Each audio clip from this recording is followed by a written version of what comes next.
Here we have a 2023 Patrol. It's the OG Patrol, the last of the Patrols with the 360 camera, rear seat entertainment, all that stuff before the 2024 Patrol where they put in their new head unit. I would argue that this Patrol is 10 times better because you still get 360 camera, even though it's not the clearest, you still get rear seat entertainment, and there's a bunch of other features that you get to retain as well. The new head unit, I'm finding a lot of people are actually ripping it out to put in this, our 13.1 inch Android display. So believe it or not, this is a 2023 car, and this is the interior that you get.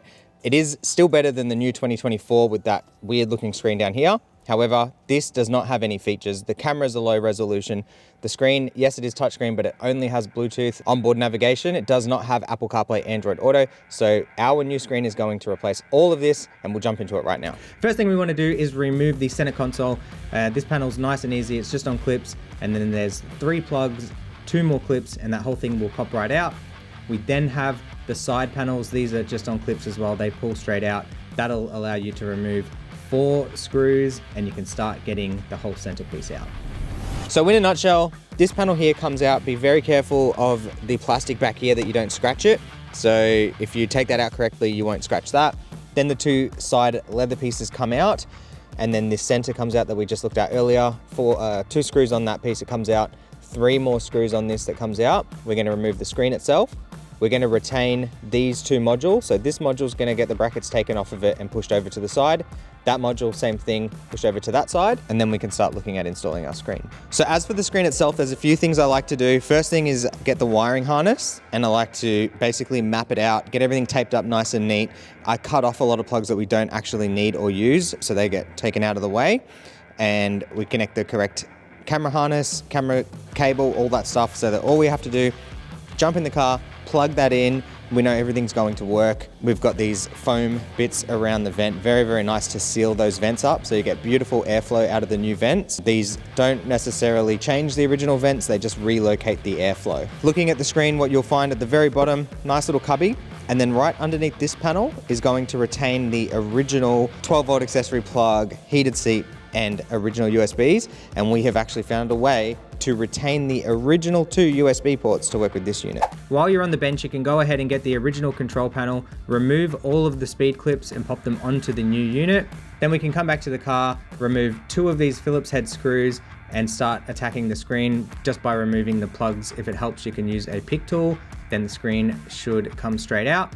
And it's always good to check if you have any CDs left in the original CD changer, pull them out, and then we can work on removing the original climate control here. 2 Torx 20s on that climate control, and then a few more plugs, and that whole CD changer will come out. Once we've got both of the modules moved out of the way and we retain this original climate control down there, we are basically ready to start doing our plug and play connections. This is our USB retention. So plugging it into that little port right there is going to retain the 2 USBs that live down here.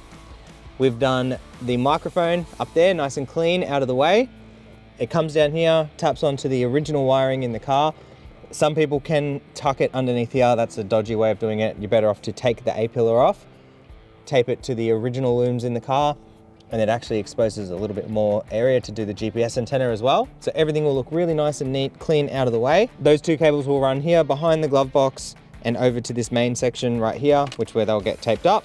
Once that's done, we have the Wi-Fi antenna here. That one you just want to keep away from other electronics in the car. So this area down here, somewhere like that. And get that mounted, tape up all your cables, plug it in, and we are almost ready to fit. All right, we've got all of our main plugs connected. All we need to do now is some cable management, get all this looking really nice and clean. And then our cables are just going to come up to about this area here, which is where the main head unit sits.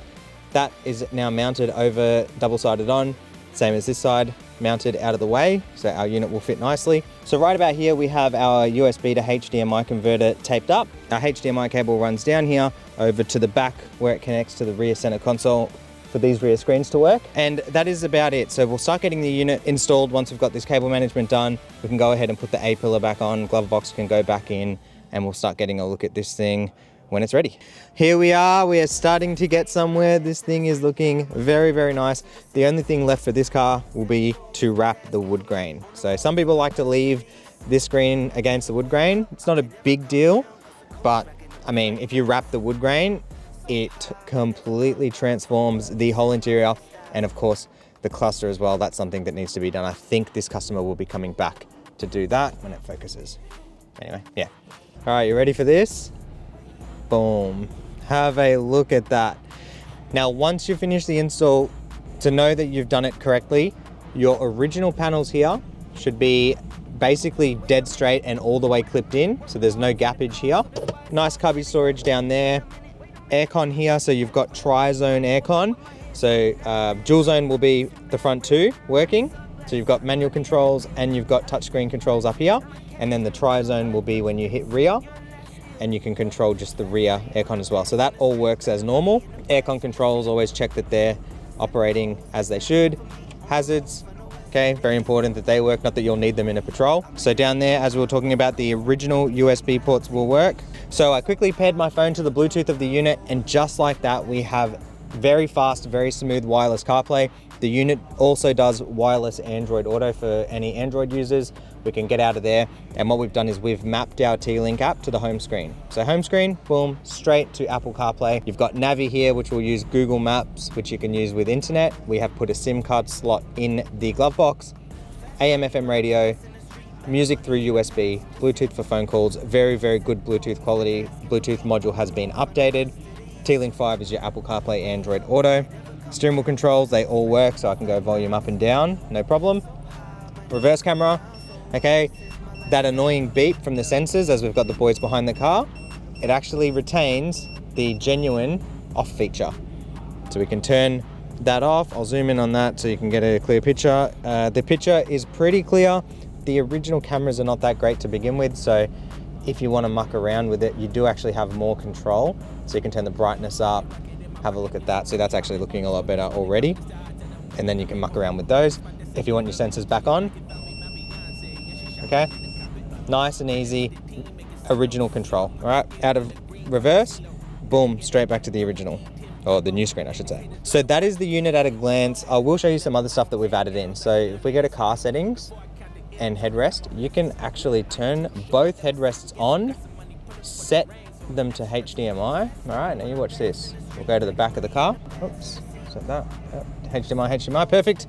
And without even using the remote, we've got both headrests on and working. There you go. So that's the left one, and there's the right one. Whatever you set on that screen will work here. And then the last thing is the Android side. So once you've got a SIM card connected, you can go from here to all apps, open up, and go crazy. So YouTube's already on it, but you can go to Play Store and download whatever app that you can think of, have it here, and use it as you wish. There it is. That is our 13.1 inch system for the Y62 Patrol. We have the 12.3 and the 13.1. This is a quick overview of the 13.1. We do also have a complete install video, which I'll link in the description. If you want to pick up this exact screen, first link in the description will take you to our website. Well, we have them. We keep them here in stock in Melbourne. They're all updated, ready to go. Install, it's not too bad. I mean, for us, it's quite easy because we do them all the time. For a first timer, if you allow a weekend or a Saturday, you'll be able to get it done. We do offer full technical support. We do offer full technical support as well. So if you have any questions, you can drop us an email or a WhatsApp and we'll be able to get back to you and give you a hand. But yeah, overall, pretty easy install, completely transform the interior. The only other thing you need to do is go ahead and wrap that interior or paint it or do whatever you want to do with it. And the car is complete. It will look insane. Any questions, drop them in the comments below. Like the video, subscribe to the channel. We'll catch you in the next one.